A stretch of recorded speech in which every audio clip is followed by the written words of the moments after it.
beautiful friends. The weather is so good. Let's check. This is ready. I need to water these plants first. This one, the green. This is David. He's going to check here. Ito na ba siya, be? Yan. I put that so that it's safe.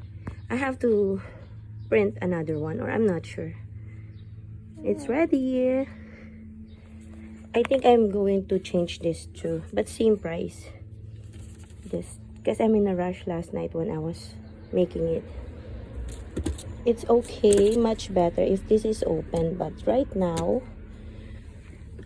when I'm inside the house, I have to close it because there are birds, right? The crows, they might break it. But on winter, I think it's more safer.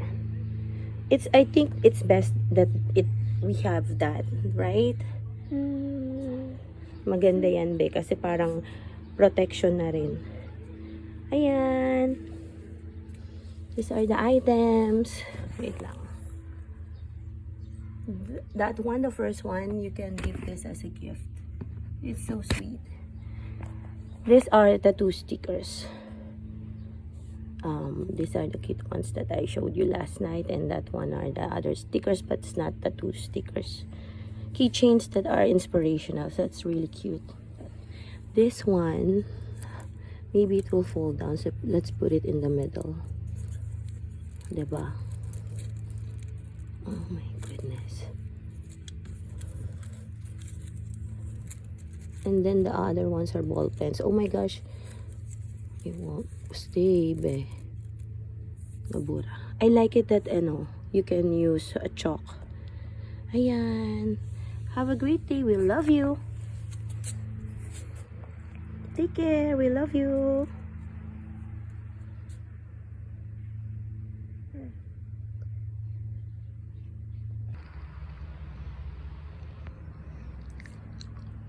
And he wants to open it actually.